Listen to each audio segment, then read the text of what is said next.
ছোটবেলায় চাঁদ মামা বলে একটা কমিক্স পড়তাম, একটা ছোটদের বই পড়তাম। তাতে এই ধরনের কিছু ক্যারেক্টার থাকতো যারা সবসময় ওই বিভিন্ন আনুমানিক মানে অনুমান ভিত্তিক কাল্পনিক ইলিউশন এসবের মধ্যে ঘুরে বেড়াতো। আমার বিরোধী দলনেতার এই ধরনের অভিযোগ শুনলে ছোটবেলায় ফেলে আসা সেই ছোটদের পত্রিকা চাঁদ মামার কথা মনে পড়ে। আমি একটা কথা বলি, শুভেন্দু অধিকারীর কনভয় নিয়ে একটা বিতর্ক হয়েছে বলে দেখা গেছে। তো যেদিন অভিষেক বন্দ্যোপাধ্যায় গেছিলেন ত্রিপুরায়, তার কনভয় যখন হামলা হয়েছিল, ইট পাথর লাঠি মারা হয়েছিল, তো তখন তো এখানকার বিজেপি নেতৃত্ব বাহুবলী আস্ফালন করেছিল, ওই জায়গাটার নাম ত্রিপুরা। আজকে লাফাচ্ছেন কেন? অভিষেক বন্দ্যোপাধ্যায় যখন ত্রিপুরায় যাচ্ছিলেন তার গাড়ি অ্যাটাক হলো। যখন আমরা ত্রিপুরায় নিয়মিত গেছি তখন অ্যাটাক হয়েছে, আর আজকে তৃণমূল অ্যাটাক করেনি। যেহেতু 21শে জুলাই ওরা পাল্টা সভা করেছিল, তখনই আমাদের কর্মীরা বলেছিল তাহলে ওদের নেতারা গেলে আমরাও পাল্টা সভা করব।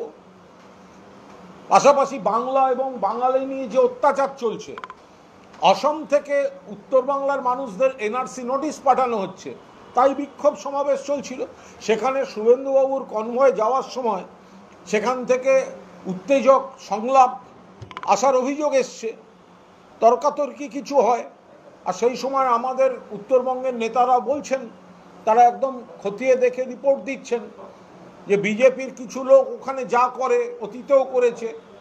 যখন দেখেছে যে মানুষ তাদের রাজনৈতিকভাবে বিরোধিতা করছে, তখন নিজেরাই গাড়ির কাঁচ ভেঙে, আগেরবার মনে আছে তাদের এক মহিলা নেত্রী ভেতর থেকে কাঁচ ভেঙেছিল, ধরা পড়ে গেছিল ক্যামেরায়, ভেতর থেকে কাঁচ ভাঙছিল গাড়ির।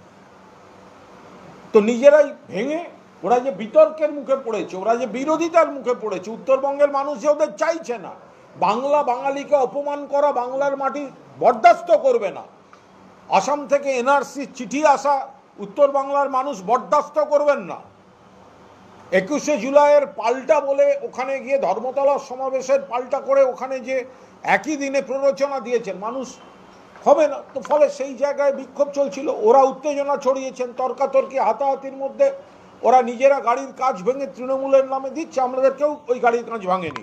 আর যদি বেশি লাফান তাহলে উত্তর দেবেন অভিষেক বন্দ্যোপাধ্যায়ের কনভয় ত্রিপুরায় কেন অ্যাটাক হয়েছিল।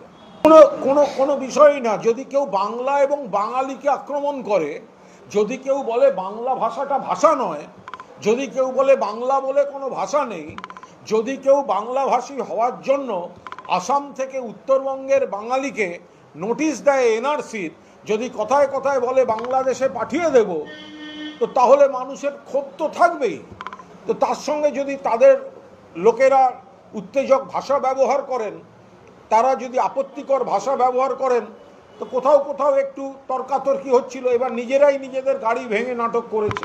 আরে বিরোধী দলনেতা উনি তো কথায় কথায় এর নামে হুঁশিয়ারি দিচ্ছেন, তার নামে হুঁশিয়ারি দিচ্ছেন। আজকে এই আইএএসকে, কালকে ওই ডব্লিউবিসিএসকে, পরশু ওই আইপিএসকে, কখনো থানায় ঢুকে বড়োবাবুকে। এইগুলো তো ওনাদের কালচার।